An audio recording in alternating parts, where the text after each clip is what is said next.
السلام علیکم۔ ہمارے بیچارے پاکستانیوں کے بھی عجیب حالات و واقعات ہیں۔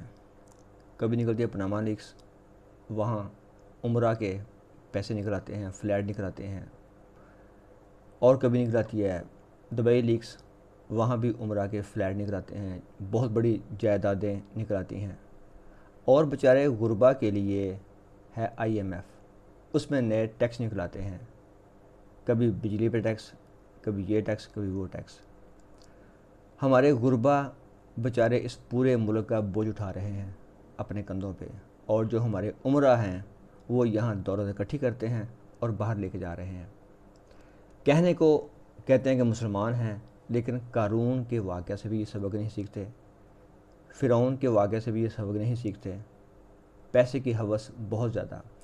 حدیث مبارکہ کیا فرمایا آپ نے کہ تباہ ہو گیا درہم و دینار کا بندہ۔ پھر فرمایا کہ ہر امت کا ایک فتنہ ہے، میری امت کا فتنہ مال و دولت ہے۔ سورہ توبہ میں فرمایا کہ وہ جو مال و دولت کہ وہ جب واقع ہونے والی پیش آئے گی تو پھر جو انہوں نے پیسے اکٹھے کیے ہوں گے، جو انہوں نے خزانے اکٹھے کیے ہوں گے، تو دوزخ کی آگ میں اس کو گرم کیا جائے گا، اس سے ان کی پیشانیوں کو داغا جائے گا، ان کے پہلوؤں کو داغا جائے گا، ان کی بیک کو داغا جائے گا کہ یہ ہے وہ خزانہ جو تم نے جمع کیا تھا اپنے لیے۔ یعنی بیسیکلی ہم یہ اپنا عذاب اپنے لیے خود ہی جمع کر رہے ہیں۔ یہ سورہ توبہ میں ہے، اس آیت کا میں نے آپ سے مفہوم پڑھا ہے۔ اچھا، ایک اور جگہ فرمایا، اللہ پاک نے فرمایا ہے کہ جو مال گن گن کر رکھتا ہے، جو مال جمع کرتا ہے اور اس کو گن گن کر رکھتا ہے اور خیال کرتا ہے کہ اس کا مال ہمیشہ اس کے ساتھ رہے گا، ہرگز نہیں، وہ ضرور توڑ پھوڑ دینے والی آگ میں ڈالا جائے گا۔ تو یہ ہم اپنی آگ جمع کر رہے ہیں۔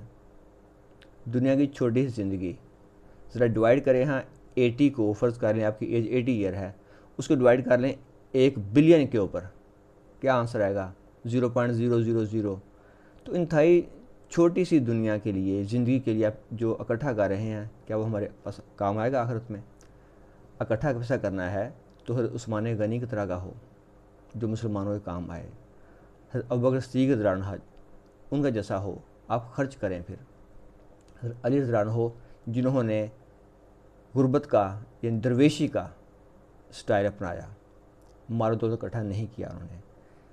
سورہ تکاثر میں فرماتے ہیں اللہ پاک کہ ایک دوسرے سے بڑھ کر مال و دولت جمع کرنے کی حرص نے تمہیں غفلت میں ڈالے رکھا، یہاں تک کہ تم قبر کے کنارے پہنچ گئے۔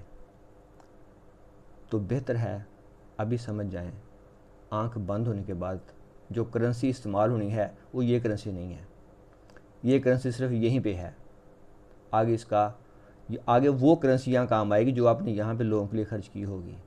وہ پیسہ رکھیں جو آپ نے حق سے کمایا ہے، اس میں زکوٰۃ دیں، صدقات دیں۔ فرمایا گیا قرآن پاک میں کہ اے نبی، تم سے پوچھتے ہیں کہ کتنا خرچ کریں، تو کہا ان سے کہو جو ضرورت سے زیادہ ہے، آپ اپنی ضرورت کو 80 سال پہ رکھ لیں، جو زیادہ وہ خرچ کر دیں۔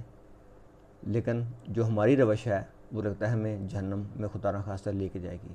اللہ ہم سب پر رحم فرمائے۔